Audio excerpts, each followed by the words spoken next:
much for being here on the Scrunch Creator Economy Show. It's such an honor to have you.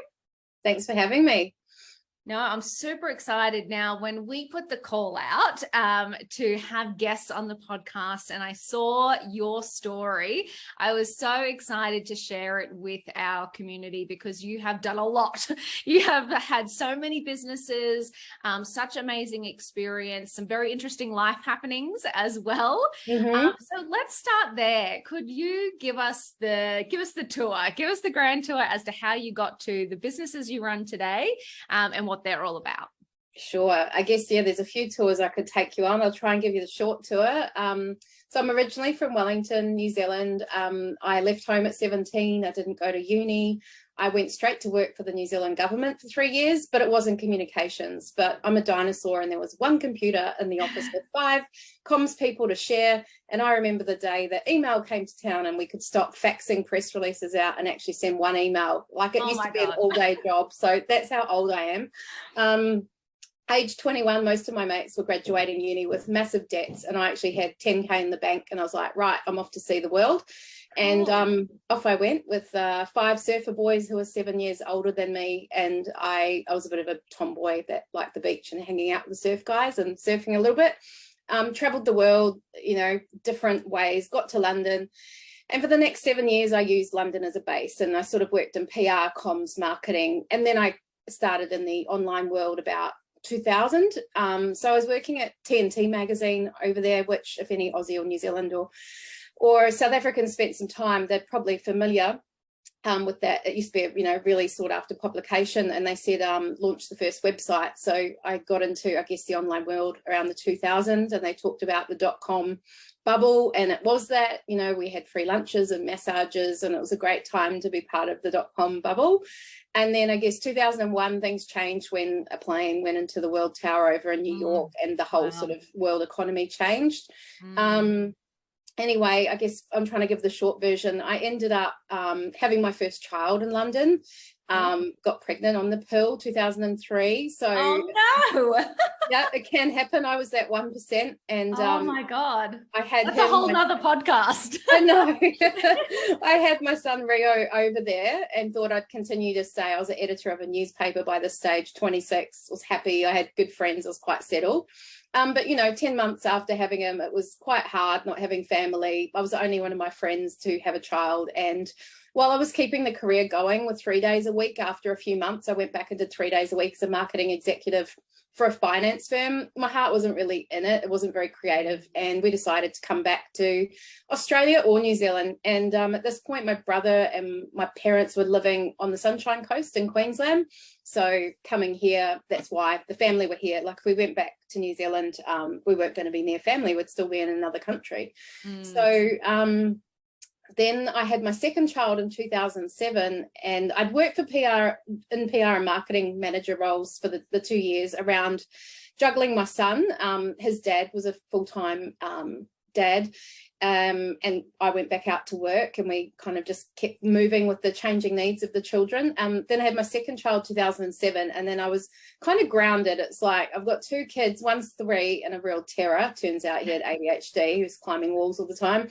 And a newborn, and how am I going to keep going to work around all this? I don't think it's possible. So though it's pretty normal now, in 2007 to set up your own business from home, a full service creative agency was not the done thing. So I was pretty early to market without realizing it. And I also set up everything in cloud without realizing that that was really innovative. So we were early adopters of Xero and all sorts of, online software that allowed me to take the kids to the zoo, check my phone, do transactions. And yeah, the Creative Collective was born. So just me and my study nook with my little girl as my creative director. So she pretty much dictated when I worked and when I didn't. And yeah, that's 15 years ago now. The Creative Collective was born. That's the start of the journey. Yeah. Wow. So the Creative Collective now, what do you offer? So still a full service agency to this day, but obviously we've really hung our hat on pioneering services. So we were one of the first companies in Australia that I'm aware of to offer social media services. And I remember other agencies saying, oh, what are you going to, charge people for posting about what they have for breakfast? Ha, ha, ha. Like that's what they thought there was to social media. Wow. And figuring out what to charge, what services to offer, how to package it was really interesting stuff. We started off just offering ads, and to be honest, we didn't want to do content because we worried if we said the wrong thing and misrepresented someone, what legal risk were we taking on? So that was an early consideration, but over time we got all our legals drawn up and kind of went, you check it, and we only put it out if you've approved it. So the responsibility ultimately lies with you. You do the community management. We're not going to comment and respond back to your customers that you know how you want to engage. So that stuff we figured out, but to this day we still do branding, websites, SEO, search engine optimization, Google ads, pay-per-click, and PR. So pretty broad spectrum. And today we're a team of 20 across Newcastle offices, New South Wales and Sunshine Coast, about 10 in each. And then there's about 40 more contractors. So a full team of about 60 people, some of whom, the contractors have worked with us for 10 years or more and get, 80% of their work from us. So for all intents and purposes, they're part of the team. Wow, that is incredible. And now, so before I dive into some of the things I'm interested to chat around, like social and influencers, the Creative Collective isn't your only business, is it? No, it's not. So, people started asking for the service. Can you make me a website? Can you do my social media content, etc.? And then some people started saying, can you train me on that? And I kind of went, well, why not? I guess back then again, some people would say, oh no, it's this dark art and we can't possibly teach you that. It would be way too complicated for you. And that was sort of their approach. Whereas I thought, I don't really want people niggling me saying, can you make this one update on my website? I'd rather teach you and empower you and see you later and come to me with the next larger project. So we offered training, and I guess a spin-off business is the Training Collective. So very purposely named as a similar name, and it's got similar branding. So Training Collective I own 100% still, and the Creative Collective since 2014 I took on a business partner who initially was a franchisee. We went as a franchise model for a few years, and then about 6 years into it decided to just fold it all back in, and I've shared the role of CEO for the Creative Collective and shareholder with Katrina Lees out of Newcastle since then, and together we've driven heaps of growth. It's a bit of a different model, but it works really well for us around raising children and just life, and the final business I produced in 2011, it's called awardshub.com, and that one is helping businesses find business awards to enter and then doing their applications. So quite niche, but along the way I worked out business awards are a good marketing strategy, especially when you're in startup phase with no money and want to let people know who you are. So I did a lot of that. I had a lot of success, and then people started saying, oh, business awards, you've done a few of those, you're pretty good at them, can you write my application, can you give me some advice? And I started doing it all for free, and I quickly realized there's another business in this, so I started that third one. Absolutely. So that's like 11 years ago. Awards are a dark art. Awards and grants, dark art. So if you have that, consuming. Oh, absolutely. And if you have that, I assume as ex-journo and creative agency, there's good copywriting skills in your toolkit. So if you have those and you're able to pass it on, that is absolutely incredible. Yeah. Definitely. Awards are, for me, a combination of creative writing and making it interesting, because poor judges have to read screeds of this writing, but also business acumen. So it is quite a specialized copywriting skill. It's not just tell them a good story. You've got to use business acumen and evidence it and so on. There is a formula. That's so good. I love it. So let's talk about social and influencers for a second. So I know you've got ample experience in both of those spaces. So our audience are brands, agencies, and the influencers and creators themselves. So obviously everyone is just battling, constantly with social media. I'd love to get your thoughts on what is the landscape looking like right now. So if you're a brand or an agency who looks after brands, or even an influencer who is kind of representing their own personal brand, what do you think that people should be cognizant of right now when it comes to social media? It's a big question, and I've seen it change over the years. We all have, I guess. You've seen the first to have a really large audience, can command the big fee. And then there was all that kind of scratching the surface a bit more and going, actually, they've bought a whole lot of followers. So, looking at engagement rates and how quickly they grew their followers. And I feel like I'm not saying anything different to what people know, but it's sort of tended towards, I think, more micro influencers and really niche type things as well. Before you might have gone for, I don't know, a beauty influencer, whereas now you might go for an organic vegan influencer because that's the exact niche of your product and therefore it's speaking to the right people. Yep. So, for many years, I've looked at tools like Scrunch. The moment it came out, we were on it going, oh, this is cool. This is going to save so much time then sorting out, who to talk to and niching down. And I do think it's worth looking across platform too. I think for a long time people thought influencer and went Instagram. Obviously TikTok's a huge one now, and there's others that sometimes it's a Twitter influencer depending on what it is. So I think there's that. I think I've had a couple of years being an official trainer for Facebook and had the privilege of going to their offices once a year, getting on pretty regular meetings where they'd give us updates about products they were bringing out. And I think, them being the platform that covers Facebook and Instagram, you do have to keep an eye on what they're doing and what they're offering. So they're there, and obviously they really refer to creators more than influencers. And there's been a big trend towards that and very intentional from them. So I'm aware that they've put on, events in Byron Bay and invited certain creators that they think are doing it ethically and right and that they want to support, whereas they very, without saying it, there's certain influencers they don't want to support because they're not doing it ethically or in a way that's doing good for the world, I guess. So, and I think it's great that they've got some morals and a standing behind that. So that's a few things I've observed. And if I was working with a client, I'd be sharing similar, saying, let's really figure out your niche, using tools like Scrunch to research who they might be, narrowing it down, being very consultative with the client on that list, because sometimes they get starry eyes and just want to chase a name, whereas it might not be the best choice. And then it's about how we're going to engage them and what's the contract going to look like and all the legal side of that as well to ensure you get, correct delivery. Yeah. And I love that so much because, you started that with, I might be saying something that people have already heard, but I'm like, people are still, I think, just kind of dipping their toes in the water when it comes to influencer marketing. Definitely social media. Some people are still a little bit late to the game. But I think it is, so common still to see people go after those big names, as you said, or not to dive deep enough into understanding who their customer is and whether that customer base follows those influencers before working towards them. So I think it's a really good call out. I also think some customers aren't ready to go to TikTok. They might not want to commit to a channel, produce the content. Let's face it, it is very different content, takes a bit of time and a bit of know-how. So if their audience is on TikTok though, engaging an influencer without even maybe having a presence on there is a good option, just to get the brand awareness and directing them to websites or other things, or just, get them searching for that product or that offering that they have. Yeah. Have you seen anything work really well? So if you think back to your client campaigns when it comes to influencer marketing, whether it be TikTok or Instagram or Twitter, as you said, have you seen a campaign perform really well? And what was kind of the markers? What did they do differently?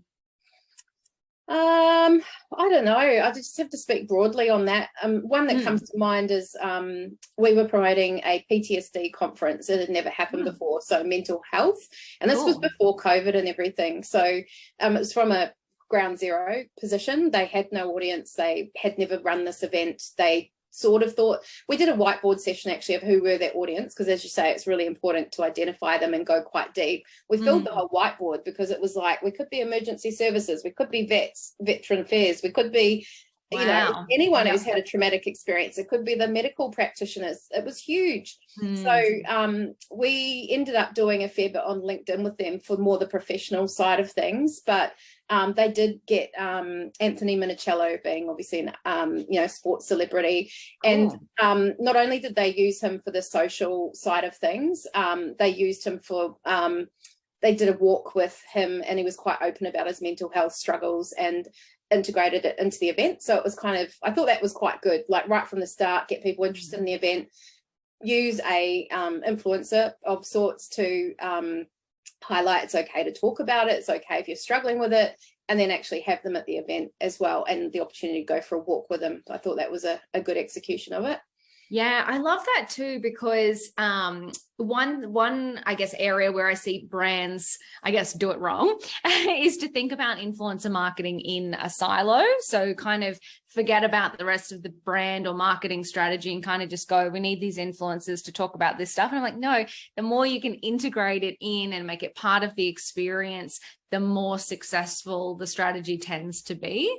So I love that example. And I love the fact that, you know, it was ground zero, right? As you said, it was something that had never been done before, an event that had never run.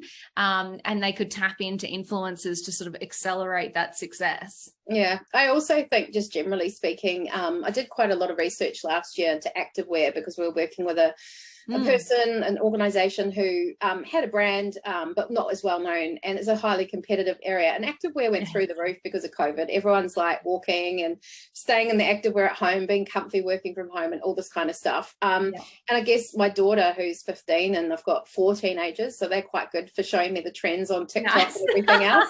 She was showing, I said, could you do some research, please, 15-year-old daughter, on activewear on TikTok and how other brands are promoting it, so I can get some ideas for this brand.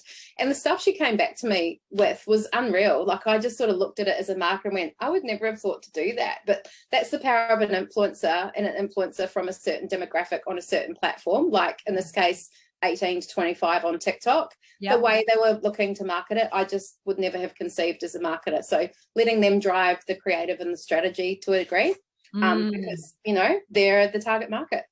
Totally. And, you know, and it's interesting. I think sometimes people engage influencers or creators, and they kind of, you know, look, I'm the biggest supporter of have a brief and have a contract. But I think if you can give them that leeway to create something, they do know best. You know, they do know what content resonates with their audience the most, and they don't want to produce and post something crappy that's then going to hurt their engagement. So actually giving that ability, empowering them, is a really good idea. Yeah, to be, I guess it's giving them a brief saying you have to mention it or hold it or use it in this way so it's authentic, but giving them creative license is a good idea. You'll get the best output that way.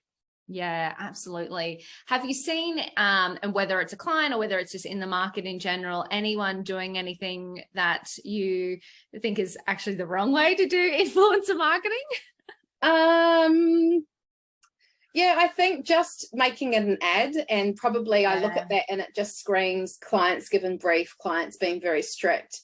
Person's accepted it and gone, this is a great product, buy it, and it just it doesn't translate very well at all. I see straight through it as a marketer and go, they've been told to do that in that way, yuck. Like that kind of stuff it's an ad, it doesn't belong there. And advertising's different too now. We don't do ads like that. It's product placement carefully. It's a whole style. It's something to be learned, and not be thinking that we translate what we did in a print ad 20 years ago to that environment. It's a different environment.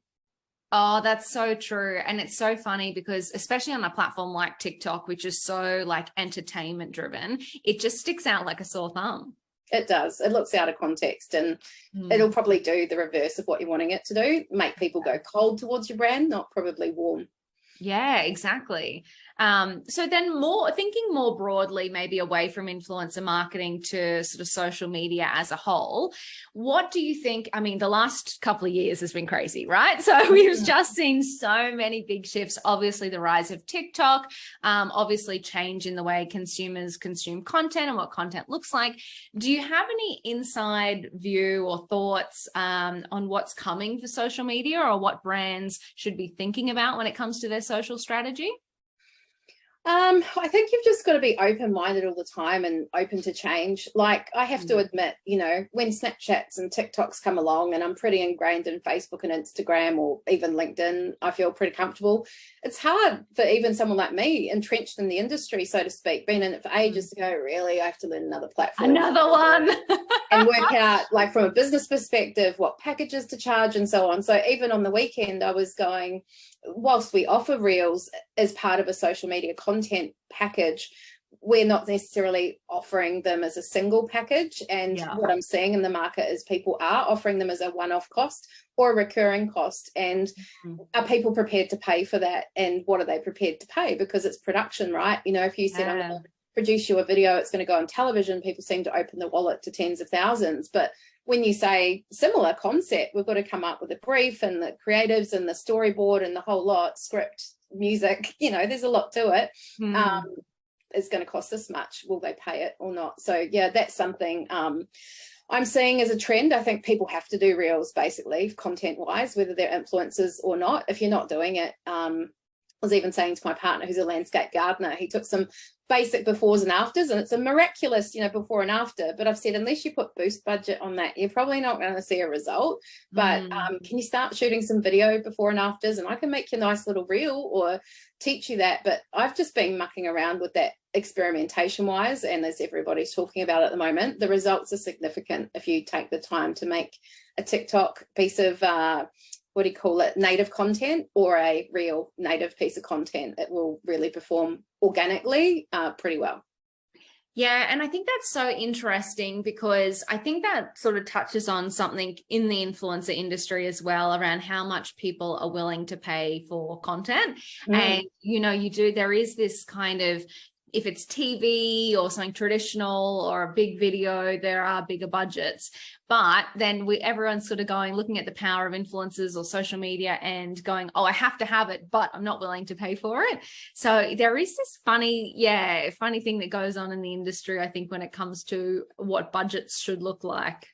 Yeah, for sure. And which platforms, and sometimes they don't want to go near it. And that's what I mean about being open-minded, because TikTok, it's scary. I don't use it, so I don't want to go near it. Like, for instance, we're consulting on a regional council in Australia. I won't name which one, but it's a youth engagement strategy at the moment. And, you know, that's all about how do we engage with youth. They're obviously a key part of our community, and you can't post on Facebook or really even Instagram, organic, boring, static posts, and expect them to get excited about an event coming up or being part of the youth consultation scheme or whatever they've got going on.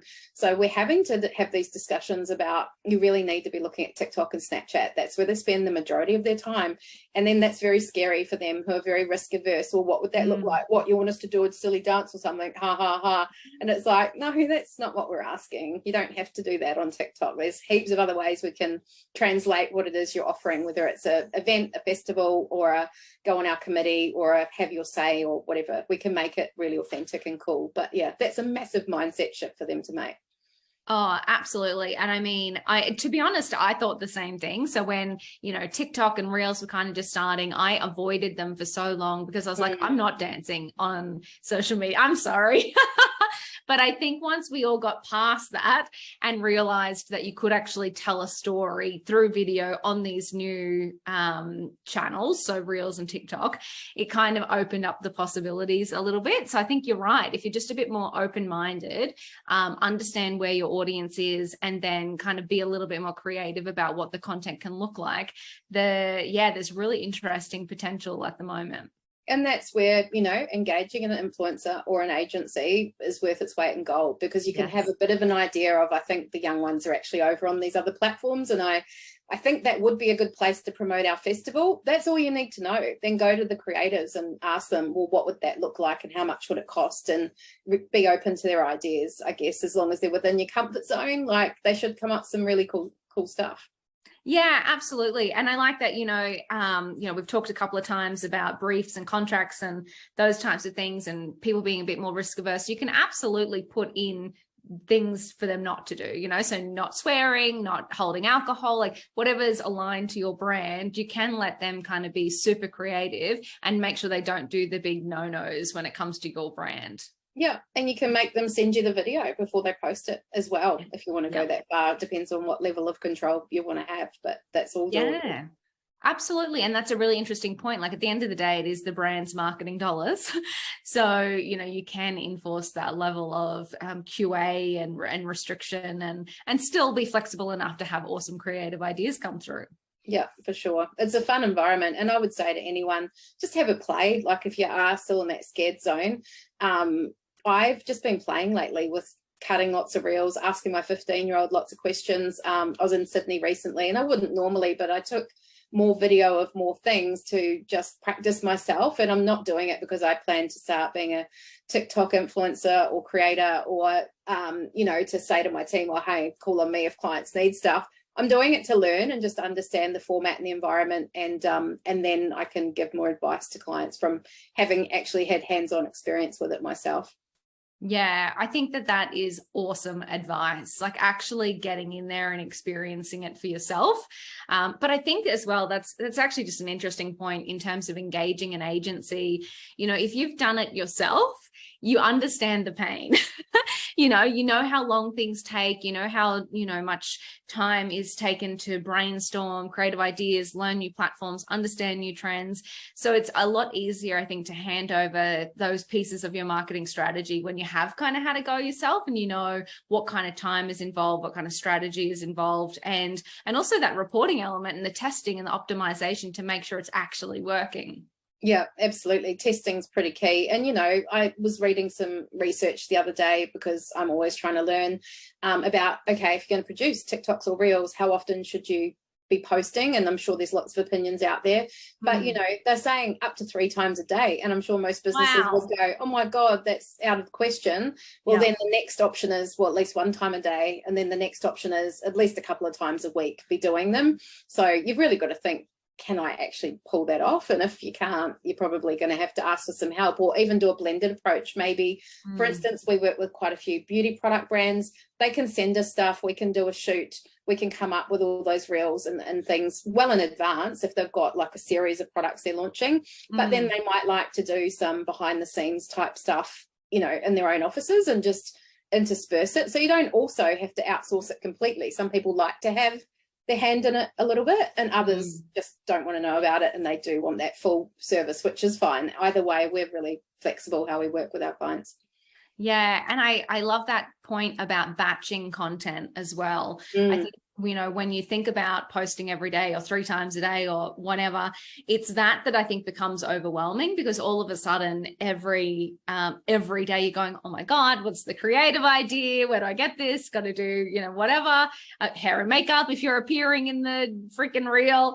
So actually batching that content, and, whether that's through an agency, whether it's part through an agency, part through internal, and having it all just queued up and planned out is a strong content strategy. Yeah, for sure. Overlay it with everything from Hallmark days, I call them, like, whether they're St. Paddy's Day, if that's relevant to your business, or I don't know, a Valentine's Day or whatever else, or overlay it with, World Awareness Days, if it's, Braille Day or PTSD Day, or just things that are important in your business, seasons and, flu jabs, or I don't know, it depends what you do. Every industry has their different dates, but using them to lean on can be good for content ideas and when you schedule them out. But also lots of people sit on lots of knowledge, so just sit down at the camera and record the right stuff with the right brief and the right plan, and then cut it all up and shoot it on out in a schedule, and it's actually not so bad. I love it. That is awesome. Well, you are absolutely amazing, Yvette. Thank you so much for being here on the Creator Economy Show today. I've just, literally so many nuggets of wisdom there. So I can't thank you enough for your time and sharing your experience with the Scrunch community. Thanks, Danielle, for having me. It's been fun.